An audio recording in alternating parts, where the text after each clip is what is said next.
to the conclusion of our series, The Rhythms of Grace, which is an unusual series for me. In fact, so unusual, I've never preached on this topic ever before.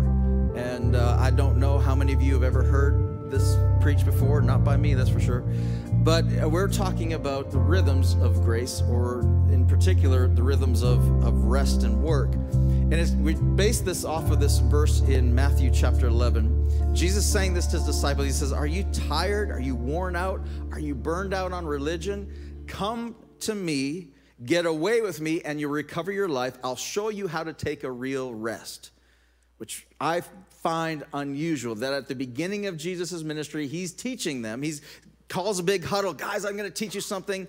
And I'm anticipating they're thinking that he's going to teach them how to do miracles, how to preach, how to connect with people. But he says, no, guys, come here. I'm going to teach you how to rest.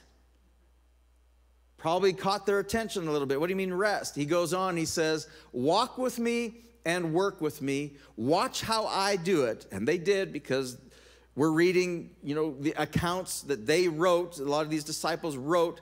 We're reading them 2,000 years later, and they didn't just document what Jesus did or what Jesus said or the miracles that he performed. They documented the fact that he would withdraw from the crowd sometimes and rest and reconnect with God, that he needed to be re-strengthened. They documented that multiple times. And, which is interesting. It was part of the rhythms of grace that he was, watch how I do it, learn how I do it, because he says, walk with me and work with me. Watch how I do it. Learn the unforced rhythms, that's our word, rhythms of grace.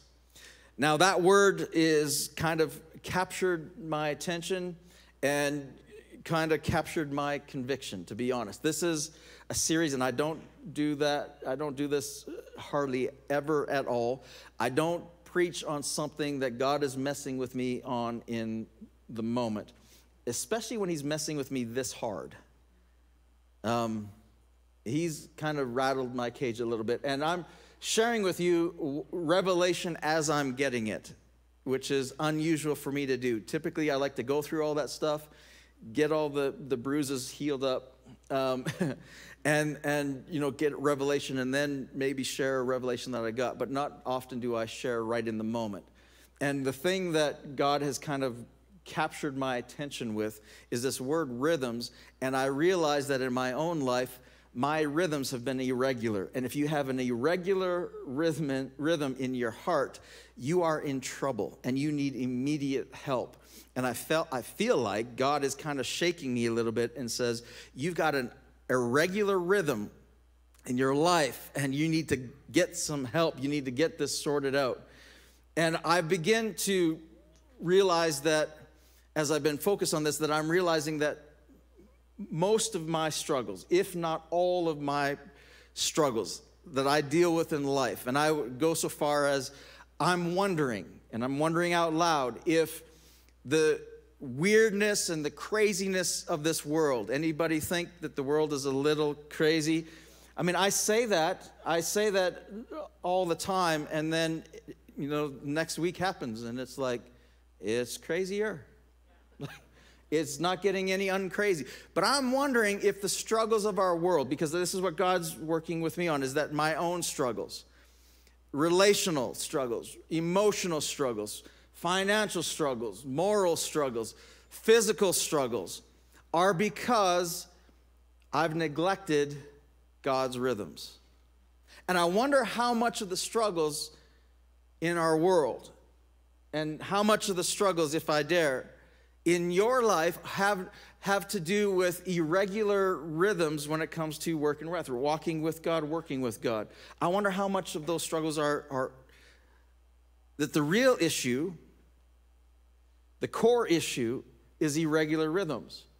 That we often treat symptoms, don't we? If we've got physical issues, we go to the doctor, we get prescriptions, we do whatever to treat the symptoms. We have emotional struggles, we treat the symptoms. We get mental struggles, we treat the symptoms. We get financial struggles, we focus on treating the symptoms. But I wonder if a lot of our struggles, if the core issue, and this is what God's been dealing with me on, is the core issue of the struggles that I battle with come down to these irregular rhythms. And in this series, I've been in particular focused on the rhythm of work and rest, and focused on that whole rest part, which I hate. I'll be honest, like I'm not very good at it, and this is part of what God has been kind of arresting me on, is the whole idea of rest. And in particular, I grew up in church. I grew up hearing about the Sabbath is the day of rest. But I got to be honest, when I started studying again the Sabbath and this whole idea of rest, I got to be honest, what I've discovered through scriptures and through my own convictions, I never knew, I never got taught, and so I'm processing this with you guys. We started in Genesis chapter 1 and 2. God creates the heavens and the earth. God creates all of creation. Day 7, God rested, and we wonder, like, God didn't have to rest. He wasn't tired. God didn't need to rest. God doesn't need to rest. We just sang, he never stops working. That's our God. Like, he doesn't need to rest, but he didn't rest because he needed it. He rested because we need it. Because he was creating rest. He was creating a rhythm. He established that rhythm with the nation of Israel 1 month. We discovered this in Exodus chapter 16. 1 month after they were free from 400 years of slavery in Egypt, God introduces Sabbath. And the first time we hear about Sabbath is Exodus chapter 16, when God's giving them, they cry out for food, and God gives them miraculous food, manna from heaven every single day. He gives them quail because they wanted meat. Come on, that's spiritual. This is in the Bible. Anyway, that's just my opinions. But they create, God in the midst of that says, I'm going to provide food for you 6 days, and I'm going to withhold providing for you on the 7th day. And he instructed them, I'm doing this to test you. Right? And he says, do you trust me? That I'm going to provide enough on day 6 to sustain you without that provision on day 7. And of course, they didn't trust him. And Moses had to rebuke them and say, you guys, what you're doing this is not right. This is not good. God told you, you got to get right, because they're establishing rhythms. And oftentimes, come on, we can easily point our finger at the Israelites and the Pharisees. Anybody else point a finger at them going, man, those stupid people, until you realize that you is one of those stupid people. And God gave me rhythms, and he gave me instructions, and I'm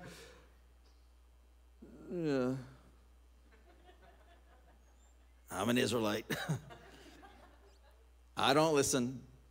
So God tells them again. And the second time God tells and brings up Sabbath is Exodus 20. We looked at this last week. He made it a commandment. He gave it to them as a suggestion. They didn't follow through. Moses, who had to rebuke the people for not following through, got rebuked by himself, in Exodus 18 by his father-in-law. Isn't that always where God speaks, is in your family first? Especially about rhythms, what you're neglecting and how you're working too hard and all that. Anyway, but Moses gets rebuked. Exodus 20, God creates, a commandment, the 4th commandment. And he says, the Sabbath became a thou shalt. It became a commandment, a rule. And God wasn't done yet talking about it. And again, reading the book of Exodus, I hadn't really focused on how many times God brought it up. I hadn't focused on Sabbath at all, because it's my least favorite topic. I didn't focus on it at all. I didn't realize how many times in a short, condensed little book that God brings up Sabbath. But he brings it up again. And in Exodus 23, he says this, for 6 years, you're to sow your fields and harvest your crops. But during the 7th year, let the land be unplowed and unused. Which I would have been at that time, I'm like, time out, God.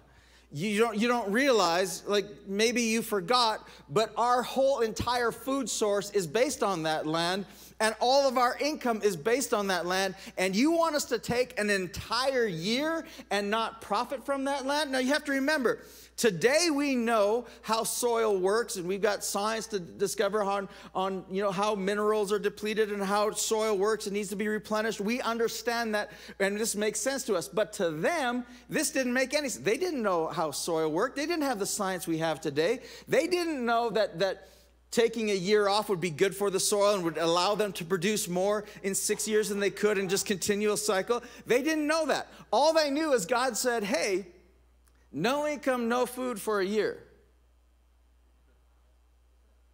And they're like, wait, time out. How are we going to survive? Which brings us back to one of the main points that I've been trying to make in this one, this main revelation for me, is that Sabbath isn't about, and rest isn't about stopping and holding. That Sabbath, and we learned this in Hebrews, is about pulling us towards God's goals, and that Sabbath actually is about trust. And that when God told them, and said, I'm going to test you in this, told them to take 1 day off a week, that was a trust reset. That was something that they had to do in order to trust God. And then he says, okay, let me tell you again, trust me, every 7th year I want you to take off. And they're like, whoa, whoa, whoa, whoa, whoa. This is a matter of trust. Do you trust that I am your supply? Do you trust that I will supply all of your needs according to my riches and glory? Do you trust that I'm going to provide enough for you in 6 years that will sustain you for the 7th, and that I will prosper you beyond what you would do if you got out of these rhythms? Do you trust me? And then God says in the very next verse, 6 days, do your work, but on the 7th day, do not work, so that your ox and your donkey may rest. To which, if I was an Israelite going, why do they need to rest? Come on. And then it gets worse. It gets worse. God says, so that the slave born in your household and the foreigner living among you may be refreshed. And it's worse because they had just spent 400 years as slaves, and ain't nobody gave them a rest. Bad English, good point. Right? Nobody gave them they had 400 years. They worked 24/7. Slaves weren't given days off. The only day off you got is if you were dead. Right? Slaves don't get a day off. No other nation around them, nobody ever gave the slave a day off. This was countercultural. This was something completely different. And God's saying, I want you to take a Sabbath, not just you, but your animals and your slaves and your foreigners, everybody, community, rest. And then God says, so that among you, you may be refreshed. I love how whenever God gives a command, I love that he's not just up there saying, because I said so. Or, I'm the big guy, you should just do it because I said so. God doesn't do that. Whenever God gives us instruction or gives us command, he always attaches the purpose or the why to it. And here he gives the why and saying you'll be refreshed. This was a gift given to the entire nation for the purpose of their physical and emotional health, refresh. And God wasn't done talking about the Sabbath. Like, you think the commandment would be enough, and you think, okay, 7 years, and God's not done talking. In Exodus 31, he brings up, he says this, God spoke to Moses, tell the Israelites, above all, keep my Sabbaths. Now, I got to tell you, when I read this, I was like, what do you mean above all? Because, listen, above all, if we put this into context, this is the book of Exodus, in which the book of Exodus is the first time God is setting up Israel as a nation, and he's setting up Israel as a nation. He's starting to set up a whole bunch of rules. He gives them instruction to the degree of what color of thread to put into the temple curtains, and like he gives all the instruction, all the things that they should do. Like they've been just starting to list all the instruction. including the 10 commandments. And then he says, above all of those instructions, including the other 9 commandments, above all, keep my Sabbaths. Which I'm like, no, time out, God. I think murder would kind of trump this, day off thing. Lying, come on. Adultery, come on. Coveting, come on. How about having no other gods before you? Could that trump that? And he's saying, no, above all, this one. What? Above all, keep my Sabbaths. Why? He gives us the purpose again. The sign between me and you, generation after generation, to keep, here's the purpose, the knowledge alive that I am the God who makes you holy or set apart. The purpose is to keep the knowledge that somehow there's a reset of trust, there's a reset of connection and relationship with God. There's a reconnection saying that, no, I am God, I am still God, I'm your God, I'm your supply. I'm making you set apart. I'm calling you. When I read this was my conviction. Because it's so easy in my workaholicness, it's so easy to, in leadership and my calling, it's so easy to rely on, and I'll give credit to God for talents he's given me, and I give credit to God for skills and all those things, but I also give credit to myself for knowledge I've read and things that I've applied and experience I got. And it's easy for me to rely on my own gifts, my own knowledge, my own talents, my own skills, and the reason I know when I'm doing that is when something doesn't go right, the first thing I run to is a book, looking for more knowledge or more skills to be able to solve that problem or whatever it might be. And I went, wait a second. God's saying right here, I gave you this Sabbath, I gave you this rhythm as a way to keep the knowledge that I am the one who set you apart. I'm the one who called you. I'm the one who's equipped you. I'm the one who's providing for you, and that this is part of the rhythm. Above all, keep this, because if you keep this, the other ones are going to fall in line. And it says keep the Sabbath, the day of rest. Keep the day of rest. It is holy to you. Anybody else find this strange that God talks so much and in such spiritual, commanding ways about a day off? Like, that's just weird. It's weird might not be weird for you, but it's weird for me. I'm like, there's a lot of other things, God, you should probably, maybe prioritize.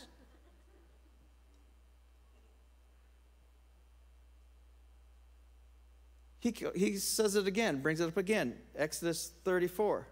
6 days you shall labor, and the 7th day you shall rest. Okay, God, we've heard this. Then he says this, even during the plowing season and harvest, you must rest. And I thought, well, this is interesting, because God even acknowledges that we're going to have busy seasons. And it's almost like God is addressing their excuses before they even made the excuses. Been going, yeah, no, but God, it's harvest time. It's like, we've only got so much time. We got to get the crops off. The weather's been spotty. It's not like it snows every Sunday for. Wait. But when we got to make hay when the sun shines. You can almost hear that, and God's saying, hey, even in the busy seasons, even in those times, you need to make this a priority. I'm like, okay. And I realized that it takes more discipline and more effort for me. This is for me. To rest. It takes more discipline and more effort to rest than it does just to keep working. And then I read this quote by Rabbi Abraham Joshua Heschel. He said this, and this one convicted me hard. 6 days a week, we seek to dominate the world. On the 7th day, we try to dominate the self.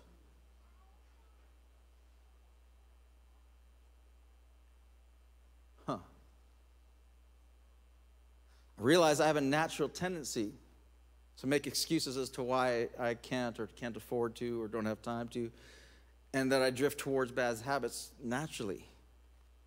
And then I also realize that when I get out of the rhythms that I drift more, it just becomes this cycle, drift more to bad thinking, bad habits, and just becomes a perpetual thing that doesn't stop.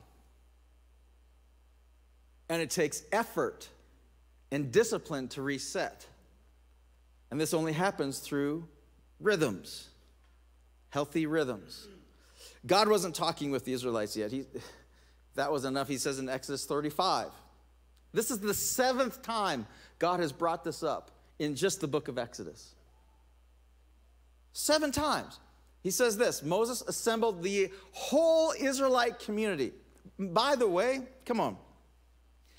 That's 3 to 6 million people. That takes a little bit of effort to gather that. Come on, can you imagine if the mayor called all of Lethbridge and said, hey, we're going to gather together, they would be like, that would take some effort. Yet Moses gathers the entire that's not 3 to 6 million in Lethbridge. He gathers 3 to 6 million people and says, we need to have a meeting.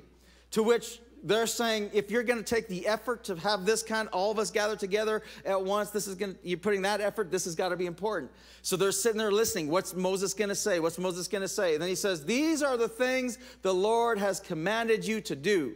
For 6 days work. And as soon as he starts for 6 days, I can hear the entire crowd go,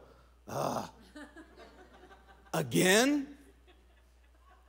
We've heard this 6 times already. You had to gather us all together for this? 6 days work to be done. The 7th shall be a holy day, a day of Sabbath rest to the Lord. Moses, we've heard this. Moses, this is the 4th commandment. You've already written this down. We've got it on stone. We got it. You had to gather us for that? Yet 7 times God brings it up. Why? Because this is important. And it's almost like God had to repeat himself, like I have to as a parent with my kids. Anybody else, are you so gifted as a communicator that you can say it once and your kids listen? Because if you have figured that out, could you please come talk to me after it? I'd like to know your secret. And it's almost like God has to repeat himself because, listen, this isn't natural. We don't get it. We don't listen. And here I am reading the book of Exodus, reading through this and reading the Sabbath again. I was like, okay, convicted. And here's what I understood is the reason why I've been so resistant to the Sabbath is because I didn't get it. I didn't understand it. And I want to sum up our series this way. This is my revelation on rest and the Sabbath. Sabbath being the day of rest. I used to look at rest as just a 4-letter word and all the negative connotations with that. And looked at rest. And the reason I looked at rest that way is because rest is a stop. Rest is to put on hold. Rest is I don't got time to stop. We can't afford to put on hold for a season. And then Hebrews 4:1 says that God is in the midst of that. He's not putting on your goals on hold at all. He's actually pulling you towards his goals. I was like, okay. And I realized that rest isn't a stop at all. That rest is actually a reset. And this is the revelation I got, that rest that God put in this rhythm right from creation for us to reset. Every single week, it's a rhythm to reset. Reset what? This is why I read all these scriptures in Exodus. Because in there are principles. See, we often read, I did anyway, often read the Old Testament, especially the 10 Commandments and all the rules in Exodus, Leviticus, Numbers, all those rules, and Deuteronomy, read all those things and going, well, that's way for them. That's the Israelites, that's a bunch of rules, that's more religion. Jesus set all that free, and I didn't really pay attention to all that, except for we're not supposed to read that as commandments for us. We're supposed to read them and see the principles. And in there, we see the principle that God put in place for Sabbath and that it was important to him, that he had to repeat it 7 times in just a few chapters in the book of Exodus. And that the principle is this, a principle of reset. And one of the biggest principles of reset is that it's a principle of reset of trust. that every 7 days we need to pause, we need to rest, to reset our trust in God. That when God first introduced the Sabbath, he says, I want to do this to test you. Do you trust me? That I am your supply. That I am your God who set you apart. I'm the God who called you. I'm the God who provides for you. I'm the God. And that a weekly rhythm of this allows us to reset our trust. That if we get into the hamster wheel and we get going, that it's easy to start relying on our own sources, on our own things, and begin to trust ourselves, our skills, our jobs, our companies, the next promotion, whatever it might be. We can trust in that, and we forget who's the source of all that. And that weekly, this is a way to reset trust. It's also a way to reset health. That God knew this, he created us, and that he said you need to be refreshed. In fact, your animals need to be refreshed. In fact, your servants need to be refreshed. In fact, the foreigners need to be refreshed. In fact, the land needs to be refreshed. That he created this rhythm that we need to be refreshed. And we can debate this all day long, but I'd encourage you to research productivity. And all the science and the university studies are putting out there and saying that our 24/7 work cycle that we have in our society today is not nearly as productive. And that all the science puts into place and saying that you need to have healthy rhythms in order to remain optimal productivity. And that your body needs healthy rhythms, or something your health is going to give out before it should. Okay, so it's a reset of health. It's also a reset of connections. It's a reset of, I ran out of space. Reset of connections with God. That it's a way to reconnect with him, but it's also a way to reconnect with your family, with friends. That by getting off the hamster wheel, you can actually connect. Now, when I got this revelation, that this is what Sabbath and rest is all about, that the reason why God put these rhythms into place, I got convicted on another level, because I looked at this and said, okay, well, what's stopping me from resetting and resting? And I realized that the biggest demon I have to overcome is this. This little handy, lovely device is so convenient. It's amazing, because in this, I can do all the work. Even though I'm look at all those text messages that have come in already. I can do all the work from here. I have access to websites. I have access to emails. I have access to social medias. I have access to text messages. I've got access to all this, and people have access to me. And that I realized that this has become the biggest thing that has kept me from doing this. And this has also become the biggest culprit of eroding my trust. That I can put trust in Google to tell me what I need to know. I can put trust in YouTube for the information I need to know. I can put trust in reaching out to somebody. I can put the trust in all the wrong places. Right? And sometimes it's good, but I forget and I neglect to reach out. And number one, the number one problem is that I've forgotten my source. So in that conviction, I discovered a book. And if you're a reader or an listener, I'm choking over that one just to let you know. I dare you to read it. The book is by Tiffany Schlein. She's a Jewish film producer. And she wrote a book called 24/6. And 24/6 is a book about how she discovered her Jewish roots. She's not a believer. She's not a follower of Judaism or at all. She's just culturally Jewish. But she discovered her roots, and she decided that she's going to take 24 hours off from this a week. And I went, I got the shakes reading the cover. Because I'm like, what do you mean 24 hours?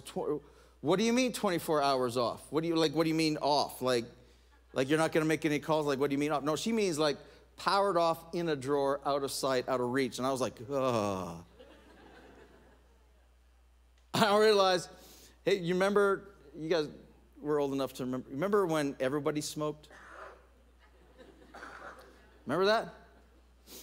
Everybody smoked. It was just culturally there. You know what's worse than a cigarette standing in line at a coffee when you're bored, standing in line somewhere and just you have to grab a cigarette to do something? You know what's worse is that we can't stand in line. We can't wait. We can't have a moment's boredom because we got the problem solved. We can find anything and everything we want right here. I was like, oh, 24 hours off. So I dared, very nervously, started reading her book. And in her book, look at what she discovered. This is what she said, the benefits. Again, not a believer, not convicted by Sabbath. She calls it her text Shabbat because she's Jewish, and Shabbat is Jewish word for Sabbath. This is what she said the results are taking 24 hours off of a cell phone. She said this: living 24/6 feels like magic, and here's why. It seems to define the law of physics, as it both slows down time and gives us more of it. I laugh a lot more on that day without screens. Okay? She goes on. I notice everything in greater detail. I sleep better. It strengthens my relationships, and makes me feel healthy. And all of a sudden I went, wait a second. And then she says, it allows me to read, to think, to be more creative, and reflect in a deeper way. And then each week I get a full reset. And I was like, I read this, and I thought, this woman doesn't even know that she's saying stuff that God's up there going, duh, that's why I gave it to you from creation. And I'm like, I'm reading it and going, ugh. That I can read the Old Testament and going, well, that was good for the Israelites, and that was good back then, and that's my religious duties. And that Sabbath, come on, is just going to church. That's what I grew up thinking. It's just going to church on Sunday, that I fulfilled my Sabbath duties. And then I realized that the purpose of it is to reset trust with God, health, connections. And I realized, wait a second, the biggest culprit is this. And so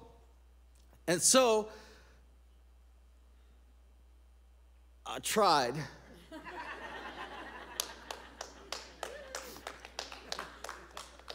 And failed miserably.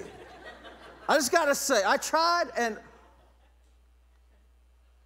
my wife and I were laughing at each other because we're like, do you want to do this? You want to try this? We can do this? We can try this? I got to say, I did better than her.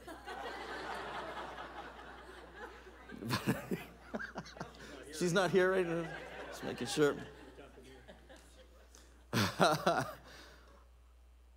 But it sucks.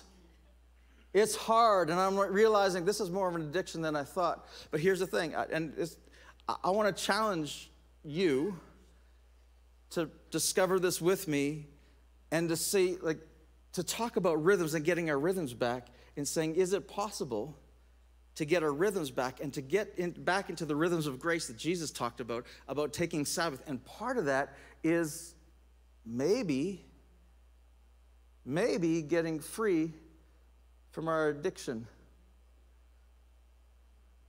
So if you dare, join me, because I'm going to keep trying. And if you fail, welcome to the club.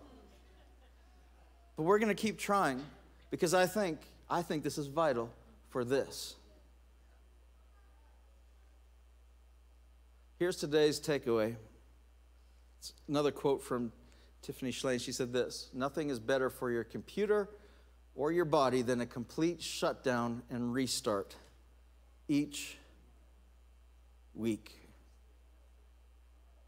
Imagine if we all made the effort to establish a healthy weekly rhythm of work and rest. I think it would deepen our trust in God. I think it would connect us deeper with Him and with each other. I think it would help us reset our trust. And it might reset our health, reset our relationships, reset our finances, it might suddenly become the solution that we've been craving. Let's pray. God, help. God, forgive me for being thick-headed and not seeing your way, neglecting your rhythms. And God, I ask you for the courage to be able to do it, the wisdom to know how, the courage to follow through even when it's hard. We thank you, Lord. You care so much about every detail in our lives that you gave us a simple instruction, yet it's so hard to do. We thank you that you are helping us in this in Jesus' name. Amen. I'm going to invite Joy to come. She's going to sing a song, and as she sings, I want you to soak in the words. But at the same time, I want you to reflect on your own rhythms and maybe begin working on a plan of how you can reset some rhythms in your own lives. Joy.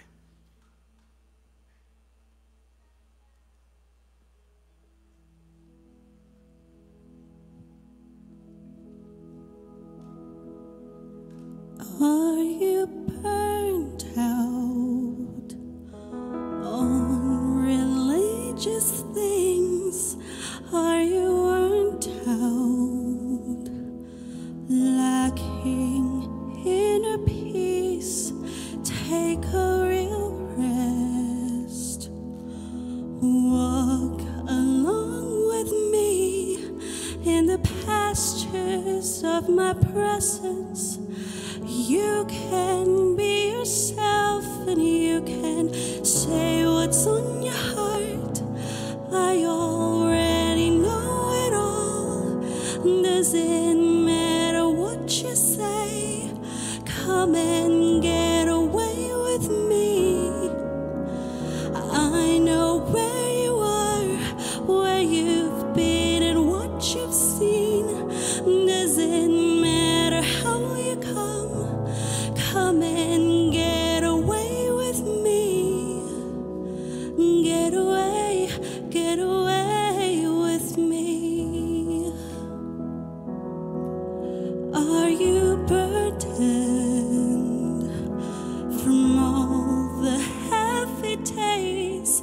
It's not your job to shoulder all the weight. Let me do it. Let me come and take the lies you've been believing in. The truth is that you have a place to say what's on your heart. I already know it all. Doesn't matter what you say. Come and get away with me. I know where you are, where you've been and what you've seen. Doesn't matter how you come and get away with me.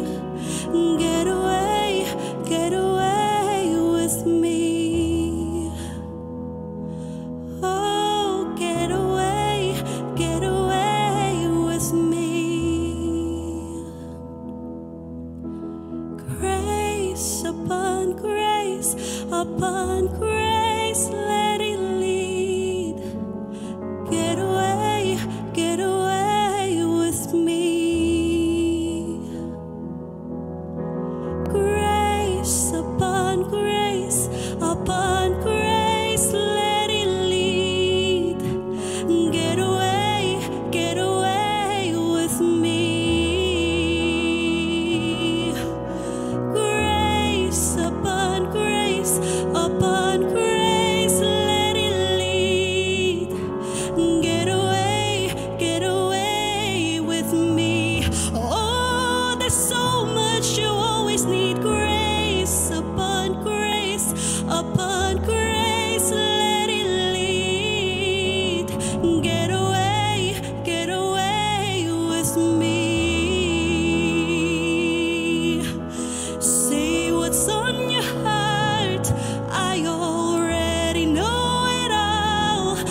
What a powerful song.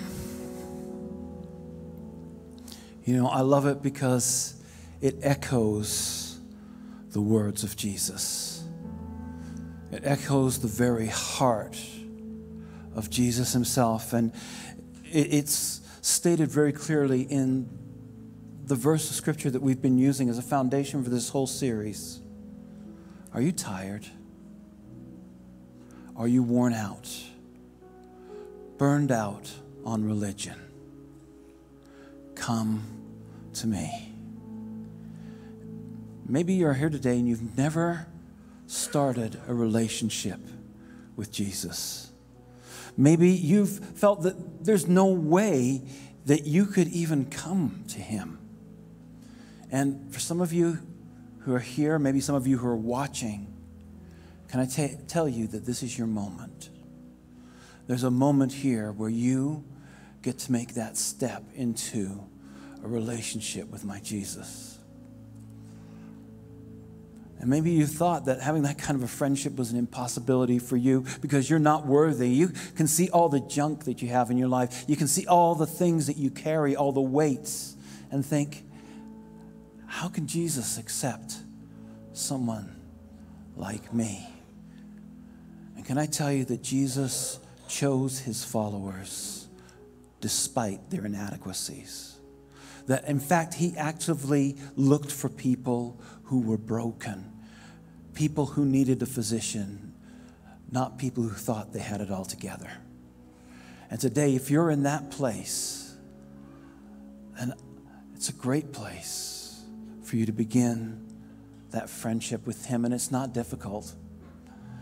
The Apostle Paul wrote in the book of Romans that if we confess with our mouth that Jesus Christ is Lord and believe in our heart that God raised him from the dead, then we're going to be saved.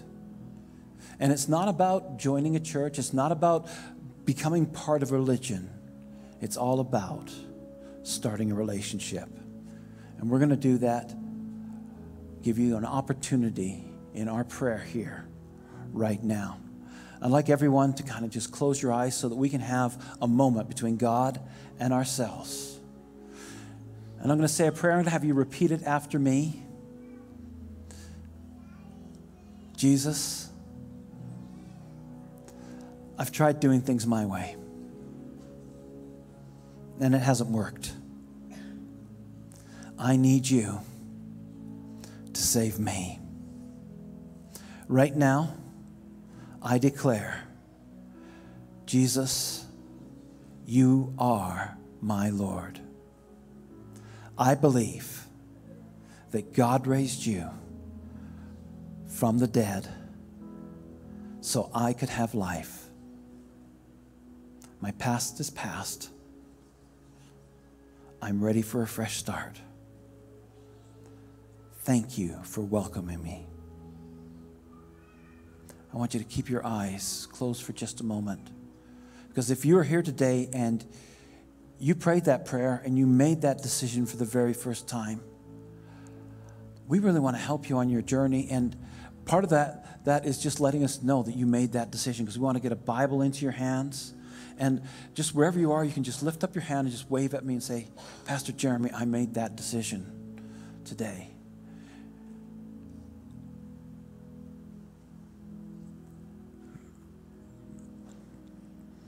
If you're online, you can just click like under the comment that says, I've decided.